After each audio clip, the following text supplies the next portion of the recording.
दोस्तों आज की इस वीडियो में हम लोग बात करने वाले हैं 12th फिजिक्स यानी भौतिकी के कुछ महत्वपूर्ण प्रश्न जो आपके बोर्ड एग्जाम के लिए काफ़ी ज़्यादा इंपॉर्टेंट है। सो आप लोगों को क्या करना है, वीडियो को शुरू से लेकर लास्ट तक देखना है। जितना भी इसमें हम क्वेश्चन बताएंगे सभी क्वेश्चन को आप लोगों को याद करते हुए चलना है। तो आइए यहाँ पे हम क्वेश्चन स्टार्ट करते हैं। तो यहाँ पे फर्स्ट क्वेश्चन में हमारा दिया है प्रकाश की अनुप्रस्थ तरंग प्रकृति पुष्टि करता है। अब देखिए प्रकाश की जो ट्रांसवेव प्रकृति जो होती है वो किसकी पुष्टि करती है, व्यतिकरण, परावर्तन, ध्रुवन या तो फिर वर्ण विक्षेपण। तो फर्स्ट का राइट आंसर हमारा ऑप्शन सी सही हो जाएगा, ध्रुवन यानी पोलराइजेशन। अब ये तरंग संचरण की दिशा क्या होती है, लंबवत होती है। जो तरंग संचरण की दिशा के लंबवत होता है उसे हम क्या कहते हैं, ध्रुवन कहते हैं। अब नेक्स्ट क्वेश्चन यहाँ पे हमारा है दूसरा नंबर, एक पतले फिल्म के रंग का कारण क्या है। अब एक पतले फिल्म के रंग का कारण क्या है, तो इसका राइट आंसर हमारा हो जाएगा व्यतिकरण। व्यतिकरण के कारण क्या होता है यहाँ पे, तो एक पतले फिल्म का यहाँ पे जो रंग होता है वो बनता है। तो दो का राइट आंसर ऑप्शन बी सही हो जाएगा।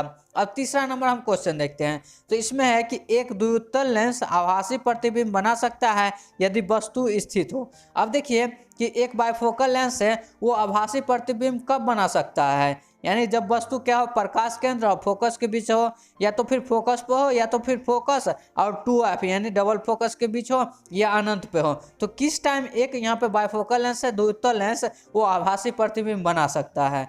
तो यहाँ पे देखते हैं तो किस टाइम बनाएगा वो। अब देखिए यहाँ पे एक क्या है, ये यहाँ पे उत्तल लेंस हो गया। अब देखिए इसमें क्या है, आभासी प्रतिबिंब बोला है, तो अब यहाँ से एक रेज जाएगा और यहाँ से क्या हो जाएगा, एक रेज यहाँ से टर्न हो जाएगा। और जब एक रेज और यहाँ से आएगा तो वो हमारा यहाँ से क्या होगा, ये अगर इधर से जाएगा तो यहाँ से यहाँ ये टर्न हो जाएगा और ये कहीं पे मिलेगा, ये इनफाइनाइट पर नहीं मिलेगा। तो इसको हम यहाँ से करेंगे तो इसी को ना, ये जो यहाँ पे इमेज जो फॉर्म होगा, इसी इमेज को हम क्या कहते हैं, यहाँ पे आभासी प्रतिबिंब कहते हैं। तो ये यहाँ पे होगा फोकस और ये क्या होगा, केंद्र के बीच। तो हमारे यहाँ पे 3 का राइट आंसर ऑप्शन ए से हो जाएगा, प्रकाश केंद्र और फोकस के बीच। 3 का राइट आंसर ऑप्शन ए हो जाएगा। अब हम नेक्स्ट क्वेश्चन यानी 4 नंबर क्वेश्चन देखते हैं। इसमें है प्रकाश की तरंग गति सिद्धांत के अनुसार प्रकाश के वर्ण निर्णायक है। अब देखिए यहाँ पे प्रकाश के वर्ण मतलब कलर कितने होते हैं, अनेक कलर होते हैं। तो ये यहाँ पे इतना कलर होने का कारण क्या है, तो कारण इसका एक ही, क्या सभी का तरंग दैर्ध्य जो होता है वो अलग अलग होता है।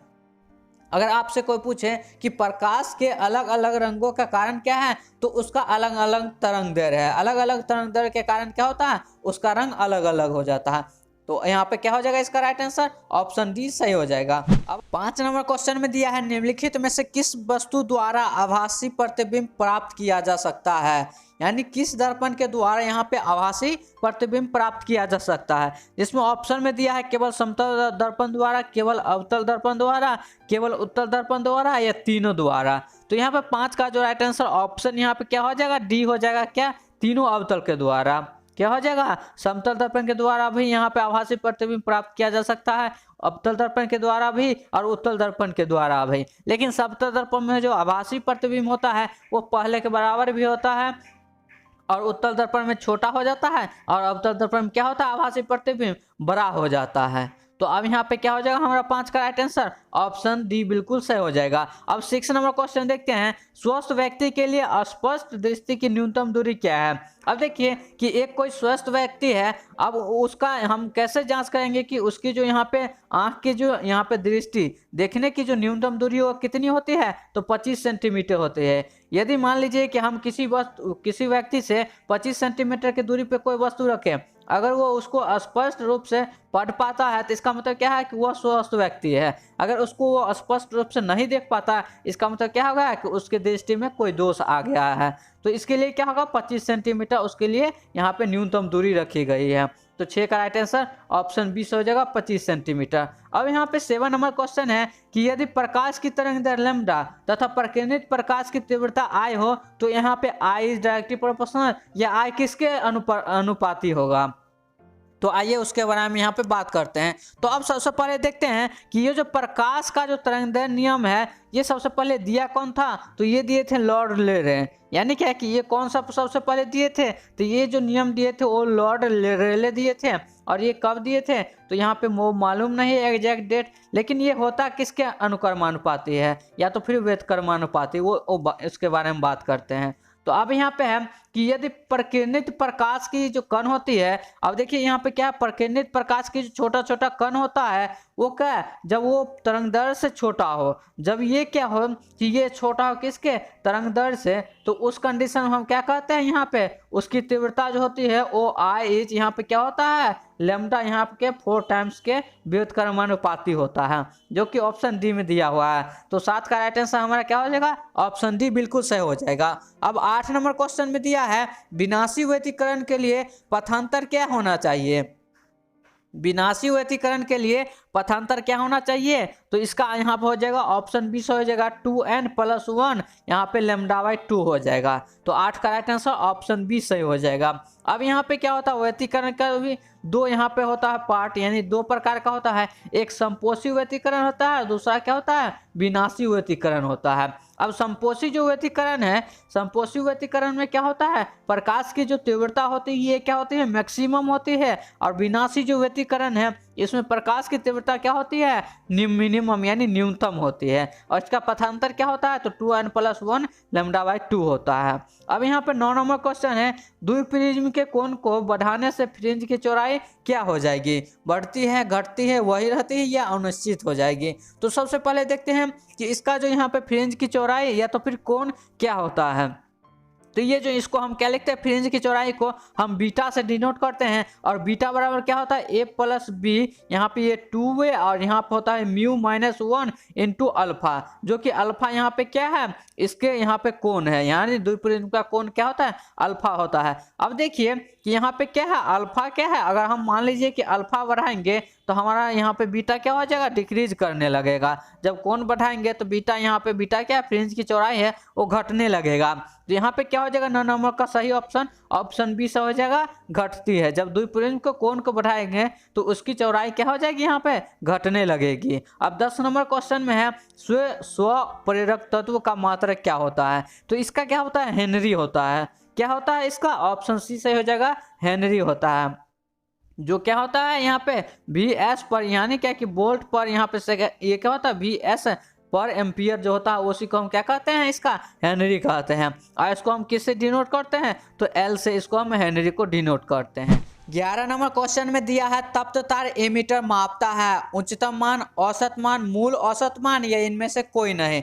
तो 11 का राइट आंसर ऑप्शन सी से हो जाएगा, मूल औसत वर्गमान मापता है। क्या मापता है, मूल औसत वर्गमान मापता है, यानी रूट मीन स्क्वायर का जो वैल्यू होता है वो मापता है। अब हम 12 नंबर क्वेश्चन देखते हैं, इसमें है निर्वात में विद्युत चुंबकीय तरंगों की चाल निम्नलिखित में से कौन होती है। अब यहाँ पे निर्वात में पूछा है कि विद्युत चुंबकीय तरंगों जो होती है उसकी चाल को हम किस तरह से मापते हैं, उसका यहाँ पे फॉर्मूला या समीकरण क्या है। तो 12 का यहाँ पे राइट आंसर ऑप्शन बी से हो जाएगा, सी बराबर क्या होता है, 1/μ0 यहाँ पे इंटू ε0 हो जाता है। जहाँ पे ये जो μ0 होता है, ये μ0 क्या होता है, यहाँ पे जो ये निर्वात में चुंबकशीलता क्या होता है, ये निर्वात में चुंबकशीलता, और ε0 क्या हो जाता है, निर्वात में विद्युतशीलता।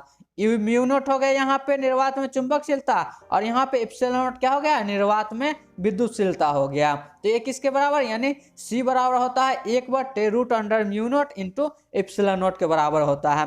कब, निर्वात में जब हम विद्युत चुंबकीय तरंगों की चाल को मापेंगे तब। तो अब यहाँ पे हम देखते हैं अगला क्वेश्चन, 13 नंबर क्वेश्चन।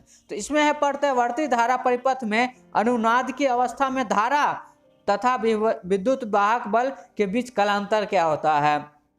कलांतर को हम फाई से सूचित करते हैं। तो पूछा है कि प्रत्यावर्ती धारा के बीच अनुनाद की व्यवस्था तथा यहाँ पे विद्युत वाहक बल के बीच कलांतर क्या होगा। तो ये क्या होता है, हमारा 0 डिग्री होता है। क्या होता है हमारा, ये 0 होता है। तो इसका राइट आंसर क्या होगा, हमारा ऑप्शन डी सही हो जाएगा। अब हम 14 नंबर क्वेश्चन देखते हैं, यदि L लंबाई का एक चालक V तीव्रता के साथ चुंबकीय क्षेत्र के समांतर V वेग से गतिमान है तो चालक में प्रेरित विद्युत वाहक बल होगा। अब देखिए कि L लंबाई का वो यहाँ पे क्या चालक है, और V तीव्रता के साथ उसमें क्या कर विद्युत क्षेत्र में V के समांतर चल रहा है, यानी V इसी डायरेक्शन में, ये भी इसी डायरेक्शन में चल रहा है। तो इस दोनों के बीच का एंगल क्या हो जाएगा, हमारा थीटा बराबर 0 डिग्री हो जाएगा। तो चालक में प्रेरित विद्युत वाहक बल का मान हमें बताइए। तो अब इसका मान क्या हो जाएगा, हमारा E बराबर हमारा क्या हो जाएगा, B L साइन यहाँ पे थीटा होता है। अब साइन थीटा की जगह पे हम साइन 0 रख देंगे, तो साइन 0 क्या होता है, 0 होता है। तो हमारा ई बराबर क्या आ जाएगा, हमारा यहाँ पे 0 आ जाएगा। तो 14 का राइट आंसर हमारा ऑप्शन सी से हो जाएगा, क्या 0 हो जाएगा। तो 14 का राइट आंसर ऑप्शन सी से हो गया। अब 15 नंबर क्वेश्चन देखते हैं। यदि एक समान चुंबकीय क्षेत्र उत्पन्न करता है, एक समान चुंबकीय क्षेत्र जो होता है वह किसमें उत्पन्न होता है, सीधे धारावाहिक चालक से, धारावाहिक वृत्तीय लूप के केंद्र पर, वृत्तीय लूप के धारा के प्रवाह के उसी के अक्ष पर, या तो फिर धारा परिनालिका के अंदर। तो 15 का राइट आंसर ऑप्शन डी से हो जाएगा, धारावाहिक परिनालिका के अंदर। धारावाहिक परिनालिका के अंदर क्या होता है, एक समान चुंबकीय क्षेत्र उत्पन्न होता है। अब 16 नंबर हम देखते हैं। यदि ई तथा ई2 विद्युत वाहक बल वाले दो सेल एक विभव मापी के तार क्रम से L1 एवं L2 लंबाई पर संतुलित होते हो। अब देखिए यहाँ पे क्या है, दो यहाँ पे सेल है, एक E1 और दूसरा E2 है। अब दोनों का जो यहाँ पे ये जो संतुलित होता है पोटेंशियोमीटर पे, वो L1 और L2 पे ये संतुलित होता है। तो अब इसमें से बताइए कि यहाँ पे क्या हो जाएगा, लंबाई पर संतुलित होते हो। तो आप यहाँ से बताइए कि कौन सा यहाँ पे रिलेशन सही है। वो आपको यहाँ पे चारों रिलेशन में से बताना है कौन सा यहाँ पे क्या है, संबंध सही है। तो सबसे पहले तो यहाँ पे देखिए कि यदि यहाँ पे मान लेते हैं BAC, दो पॉइंट के बीच मान लेते हैं, तो ये हमारा क्या होता है, E1 माइनस यहाँ पे E2 होता है। तो सबसे पहले अब यहाँ पे हम निकालते हैं क्या, तो KL1 मतलब क्या है कि E1 हम निकालेंगे। इसी तरह से यदि हम E2 निकालते हैं तो ये क्या होता है, KL2 होता है। क्या होता है, KL2 होता है। अब इसको हम डिवाइड कर देंगे तो हमारा K से K कट जाएगा, तो हमारा क्या बचेगा, E1 बाई E2 बचेगा, L1 बाई L2। तो इसमें से देखिए कि ऑप्शन बी में यही है, E1 बाई E2 बराबर यहाँ पे क्या है, L1 बाई L2 है। तो हमारा इसका 16 का राइट आंसर क्या हो जाएगा, ऑप्शन बी बिल्कुल सही हो जाएगा। क्या, E1 बाई E2 बराबर क्या हो जाएगा, L1 बाई L2 के बराबर हो जाएगा। तो यहाँ पे 16 का राइट आंसर ऑप्शन बी सही हो जाएगा। अब 17 नंबर क्वेश्चन में दिया है, दो सेल प्रत्येक का यहाँ पे विद्युत वाहक बल क्या है, E है, आंतरिक प्रतिरोध R है और प्रतिरोध यहाँ पे कैपिटल R दिया है। सिरों के बीच समांतर क्रम में जोड़ा गया है, प्रतिरोधकों को दी गई शक्ति अधिकतम होगी। अब बताइए कि जो यहाँ पे प्रतिरोधक है उसका मैक्सिमम शक्ति क्या हो जाएगा। तो सबसे पहले यहाँ पे हम यहाँ पे क्या है, आंतरिक सेल है उसका भी यहाँ पे एक स्मॉल r है रेसिस्टेंस, और विद्युत वाहक वाले दोनों का क्या है, E है। अब यहाँ से हम क्या निकालेंगे, तो देखिए R इक्विवेलेंट बराबर यहाँ पे हमारा क्या होता था, R इक्विवेलेंट बराबर हमारा होता है R1 into R2 divided by R1 plus यहाँ पे क्या होता है, R2 होता है। जहाँ पे क्या है कि R1 यानी क्या है कि प्रथम जो सेल है उसका यहाँ पे आंतरिक प्रतिरोध है, और R2 यहाँ पे क्या है, दूसरा जो सेल है उसका आंतरिक प्रतिरोध। तो दोनों का यहाँ पे सेल का मान बराबर है, तो R का मान यदि हम बराबर यहाँ पे रखते हैं तो ये क्या हो जाएगा, R² हो जाएगा, डिवाइडेड में क्या हो जाएगा यहाँ पे 2R हो जाएगा। तो R से R एक हमारा कैंसिल हो जाएगा, तो ये क्या बचेगा हमारा यहाँ पे R/2 बचेगा। तो R/2 यहाँ पे ऑप्शन ए में सही है। तो हमारा 17 का राइट आंसर क्या हो जाएगा, ऑप्शन ए से हो जाएगा, कैपिटल R बराबर क्या, R/2 हो जाएगा। अब नेक्स्ट क्वेश्चन है हमारा 18 नंबर, एक वृत्ताकार कुंडली में तार के 500 फेरे हैं, उसकी त्रिज्या 5 सेंटीमीटर है, इस कुंडली का स्व प्रेरक तत्व का मान बताइए। अब इसमें क्या है, n बराबर यहाँ पे हमारा दिया है 500 फेरा, और यहाँ पे r बराबर हमें 5 सेंटीमीटर दे दिया गया है। अब पूछा है कि इसकी स्व प्रेरक तत्व की मान क्या होगी, वो हमें बताइए। तो इसका फॉर्मूला क्या होता है, इसको हम L से डिनोट करते हैं। ये हमारा होता है म्यू नॉट, यहाँ पे होता है n square pi by r होता है, और डिवाइडेड में 2। तो यहाँ पे म्यू नॉट का वैल्यू तो आपको यहाँ पे दिया रहेगा, और n स्क्वायर के यहाँ पे वैल्यू दे दिया गया 500, और पाई यहाँ पे r का भी वैल्यू दे दिया 5 सेंटीमीटर। अब जब इसको यहाँ पे मल्टीप्लाई कीजिएगा तो वहाँ से हमारा क्या आ जाएगा, इसका वैल्यू आ जाएगा, जो किसके बराबर होगा, यहाँ पे 25 mH, यानी क्या कि 25 माइक्रो हेनरी के बराबर आ जाएगा। तो 18 का राइट आंसर ऑप्शन डी सही हो जाएगा। अब 19 नंबर क्वेश्चन देखते हैं, परावैद्युतांक शक्ति का विमीय सूत्र होता है। यहाँ पे क्या होता है, परमिएबिलिटी का जो यहाँ पे शक्ति होता है उसका विमीय सूत्र क्या होता है। तो इसका यहाँ पे क्या होता है, विमीय सूत्र वो होता है MLT/A माइनस हो जाता है, यानी क्या कि ML और T के पावर 3 और A के पावर -1। तो हमारा राइट आंसर ऑप्शन सी सही हो जाएगा। अब 20 नंबर क्वेश्चन देखते हैं, एक विद्युतीय द्विध्रुव दो विपरीत आवेशों से बना है। क्या है, एक विद्युतीय द्विध्रुव है, डायपोल है, दो यहाँ पे विद्युत यानी क्या है विपरीत आवेश है। यानी एक पे पॉजिटिव चार्ज है तो दूसरे पे निगेटिव चार्ज है। और यहाँ पे डायपोल का मतलब ही हो जाता है कि एक पे यदि पॉजिटिव चार्ज हो तो दूसरे पे हमेशा निगेटिव चार्ज ही रहेगा।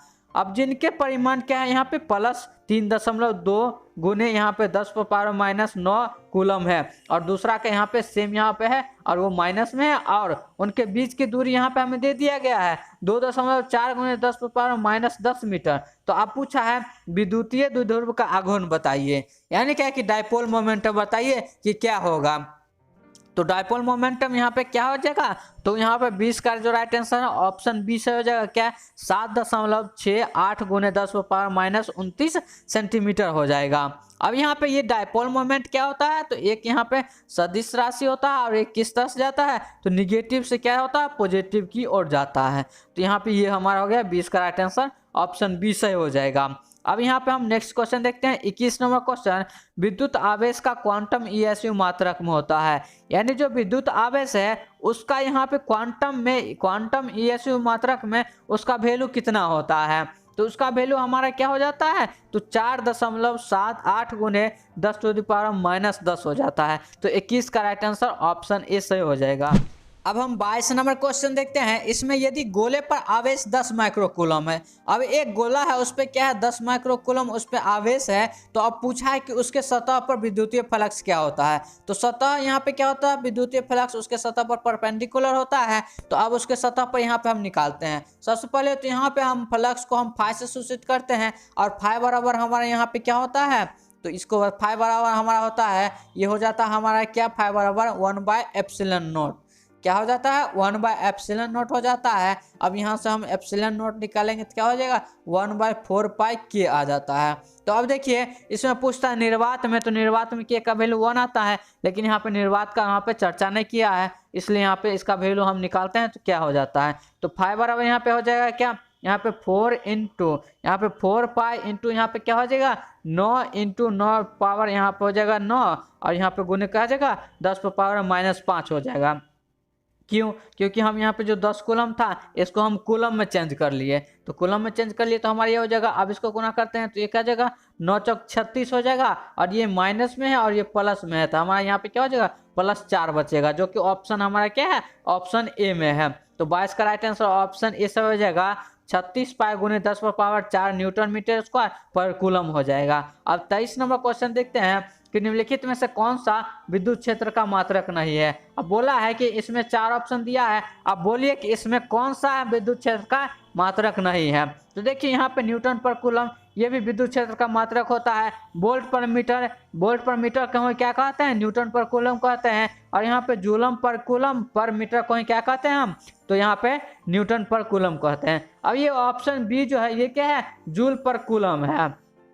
तो जूल पर जो कूलम होता है इसको हम क्या कहते हैं, इसको हम कहते हैं विभवांतर, यानी क्या कि ये हमारा मात्रक विद्युत क्षेत्र का नहीं होता है, विद्युत विभवांतर का होता है। तो हमारा यहाँ पे 23 का राइट आंसर ऑप्शन बी से हो जाएगा, जो क्या है यहाँ पे ये विद्युत क्षेत्र का मात्रक नहीं है। बाकी ये तीनों जो है ये तीनों क्या है विद्युत क्षेत्र का मात्रक है। अब हम 24 नंबर क्वेश्चन देखते हैं, किसी चुंबकीय क्षेत्र बी द्वारा चुंबक पर लगने वाला बल युग्म आघूर्ण क्या होगा। यहाँ से आपको पूछा है कि टॉर्क क्या होगा, तो यहाँ पे टॉर्क का हमारा क्या फॉर्मूला होता है mb, यहाँ पे क्या होता है साइन थीटा होता है। अब साइन थीटा है इसका मतलब क्या कि जब हम टॉर्क यानी क्रॉस प्रोडक्ट आप पढ़े होंगे तो क्रॉस प्रोडक्ट में क्या होता है साइन थीटा होता है। तो यहाँ पे ऑप्शन बी में हमारा क्या दिया है टॉर्क बराबर m क्रॉस b दिया है, तो क्रॉस यहाँ पे क्या हो जाएगा mb साइन थीटा। तो यहाँ पे 24 का राइट आंसर ऑप्शन बी से हो जाएगा। यहाँ पे टॉर्क बराबर यहाँ पे क्या हो जाएगा टाउ, इसको हम टाउ पढ़ते हैं तो टाउ वेक्टर बराबर हो जाएगा m vector cross b vector, जहाँ पे m क्या है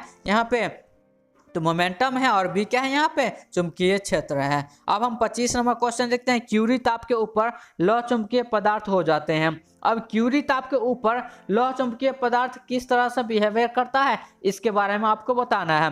तो देखिए कि ये क्यूरी ताप होता है, इसको यानी क्या क्यूरी ताप, जब कोई लौह चुंबकीय पदार्थ है जब उसको हम गर्म करते हैं ना तो वो गर्म करने पे वो क्या होता है उसका जो डोमेन संरचना होता है वो नष्ट हो जाता है। यानी क्या तो उसका जो डोमेन संरचना होता है ये क्या होता है ये नष्ट होता है, जिसके कारण वो पदार्थ क्या करता है अनुचुंबकीय की तरह बिहेवियर करने लगता है। तो यहाँ पे हमारा राइट आंसर ऑप्शन ए से हो जाएगा, क्यूरी ताप के ऊपर लौह चुंबकीय पदार्थ क्या होते हैं अनुचुंबकीय हो जाते हैं। अब हम अगला क्वेश्चन है 26 नंबर, चुंबकीय फ्लक्स का SI मात्रक क्या होता है।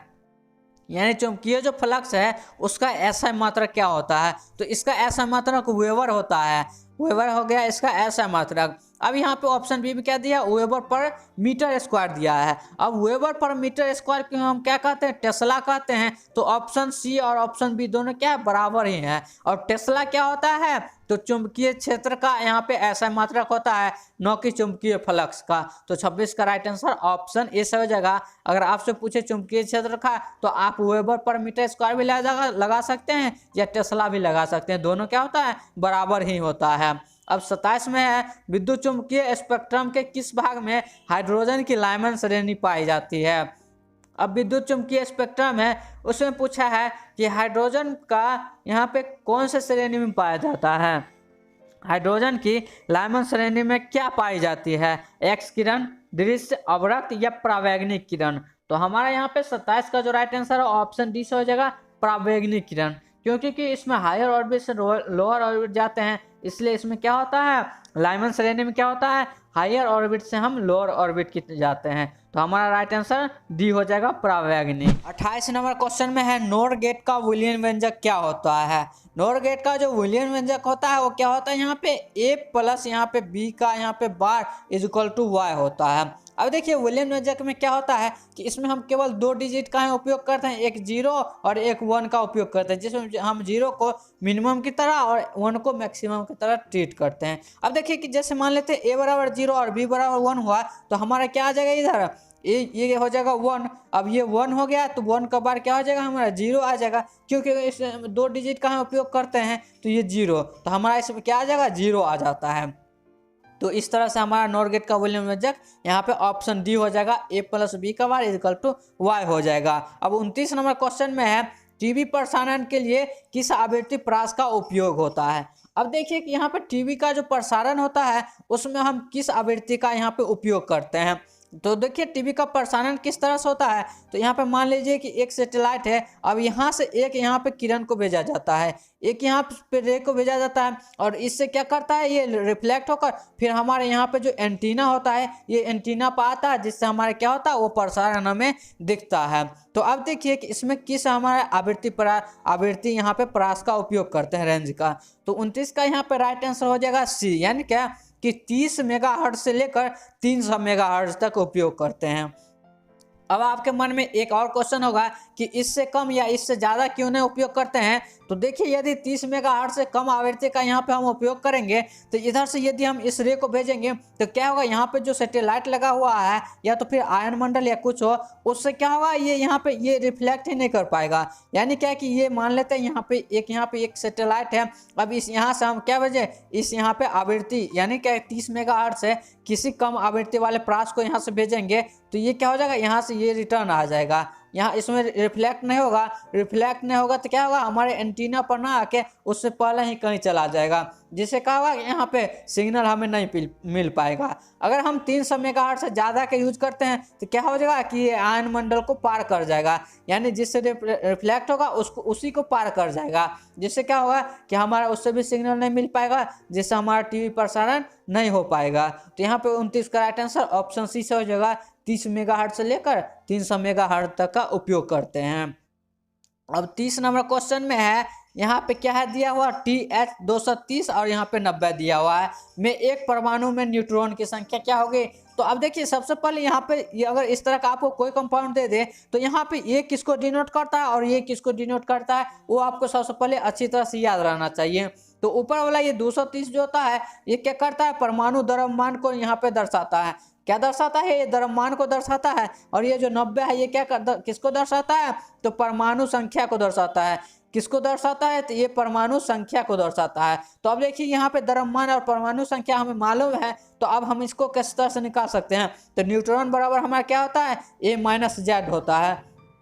क्या होता है, ए माइनस जेड होता है, जिसको हम ए को यहाँ पे क्या हो जाएगा हमारा, तो ए हमारा हो गया परमाणु द्रव्यमान और जेड हमारा क्या हो गया, परमाणु संख्या हो गया।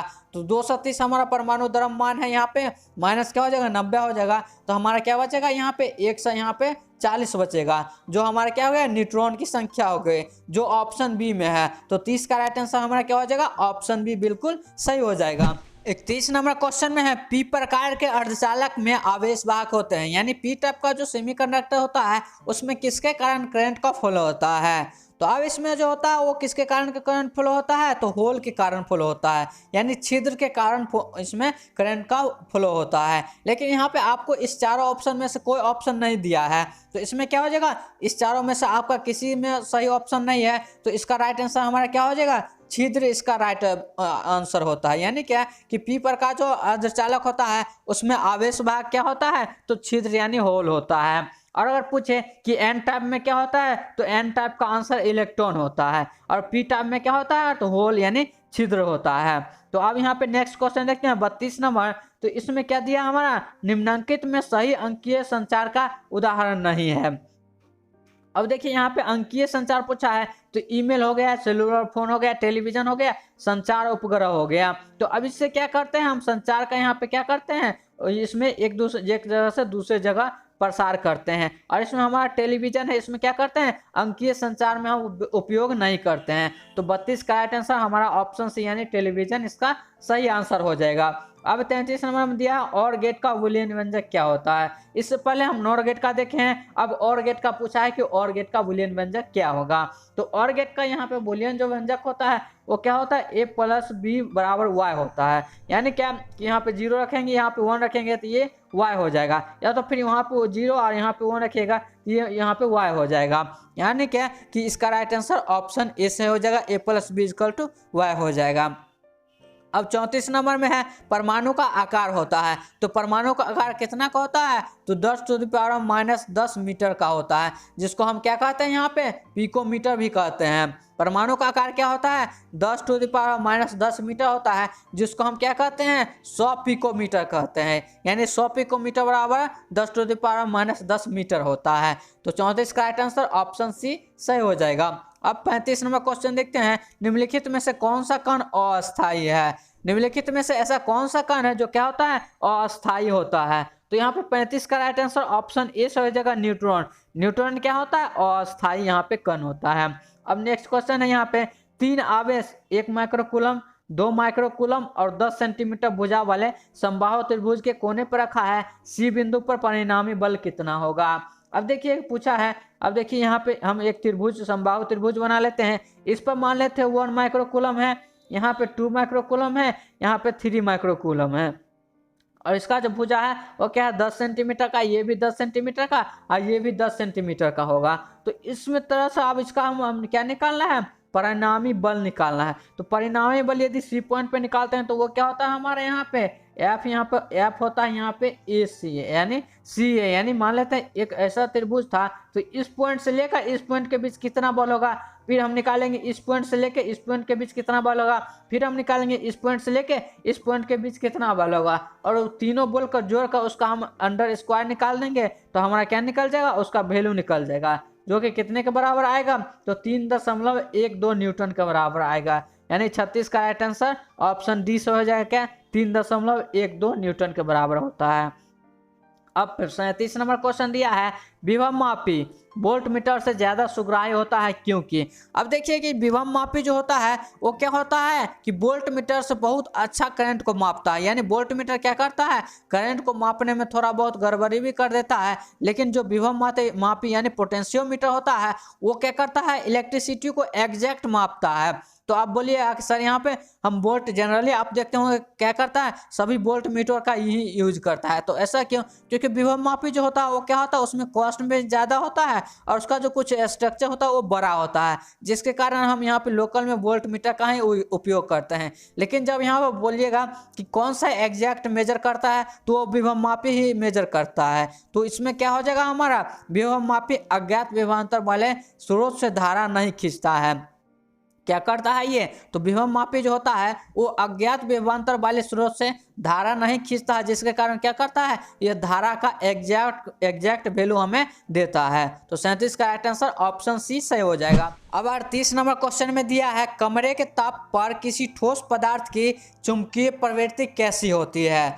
10⁻³ और धनात्मक होती है, या 10⁻³ ऋणात्मक होती है, या 10⁻5 धनात्मक होती है, या तो फिर यहाँ पे 10⁻5 ऋणात्मक होती है। तो ये हमारा ऑप्शन डी से हो जाएगा 10⁻5 और क्या होती है ऋणात्मक होती है। तो 38 का राइट आंसर ऑप्शन डी से हो जाएगा। अब 39 नंबर क्वेश्चन देखते हैं। संधारित्र पूर्णतः कुचालिक होता है, यानी संधारित्र जो तो कैपेसिटर होता है वो उसके लिए पूर्णतः क्या होता है इंसुलेटर का काम करता है, यानी कुचालक का काम करता है। तो यहाँ पे देखिए कि ऑप्शन ए में दिया है डीसी के लिए, एसी के लिए, डीसी और एसी दोनों के लिए, या न तो डीसी के लिए या न तो एसी के लिए। तो देखिए कि एसी के लिए तो कैपेसिटर काम करता ही है, क्यों, क्योंकि एसी में ये काम करता है, और डीसी तो डीसी के लिए क्या करता है ये संधारित्र कुचालक का काम करता है। तो हमारा देखिए ऑप्शन ए बिल्कुल सही हो जाएगा। अब बोलिएगा कि ऑप्शन सी में क्या दिया है, तो ऑप्शन सी में सी और यानी क्या डीसी और एसी दोनों दिया है।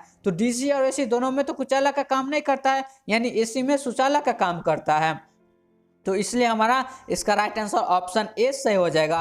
40 नंबर क्वेश्चन में दिया है विद्युत चुम्बकीय तरंग की ऊर्जा 15 किलो इलेक्ट्रॉन वोल्ट है। स्पेक्ट्रम के किस भाग में यह उपस्थित होगा, गामा रेज, एक्स रेज, लाल अवरक्त या परावैंगनिक किरणें। तो देखिए यहाँ पे इसका राइट आंसर ऑप्शन बी सही हो जाएगा। ऐसा क्यों, क्योंकि इसका क्या होता है 100 इलेक्ट्रॉन वोल्ट से लेकर 100 किलो इलेक्ट्रॉन वोल्ट के बीच आता है। तो यहाँ पे क्या है 15 किलो इलेक्ट्रॉन वोल्ट, इसलिए क्या आएगा ये एक्स रेज में ही आएगा। तो 40 का राइट आंसर ऑप्शन बी बिल्कुल सही हो जाएगा।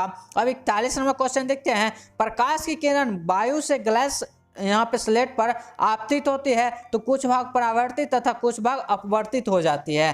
परावर्तित तथा अपवर्तित तरंग के बीच कालांतर क्या होगा, तो ये पूछा है कि फाई क्या होगा।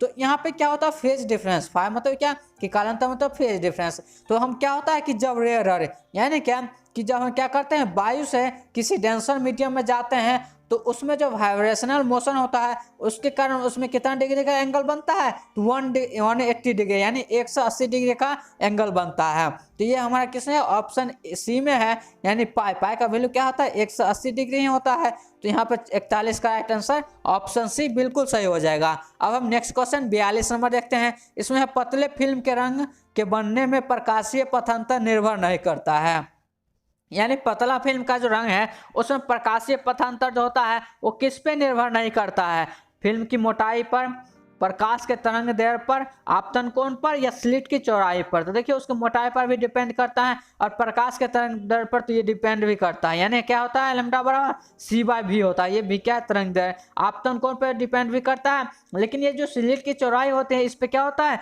ये डिपेंड नहीं करता है। तो 42 का हमारा राइट आंसर ऑप्शन डी से हो जाएगा क्या, तो स्लिट की चौड़ाई पर। अब यहाँ पे हम टोटल 42 क्वेश्चन बचाए, इसमें से आपको यहाँ पे कितना क्वेश्चन याद हुआ वो हमें बताइए कमेंट बॉक्स में कि कितना याद हुआ। अगर आपको वीडियो पसंद आए तो इस वीडियो को लाइक और हमारे चैनल को सब्सक्राइब कर दें, ताकि क्या हो कि इसी तरह का कोई भी वीडियो आए तो सबसे पहले यहाँ पे आपको उसका नोटिफिकेशन मिल जाए।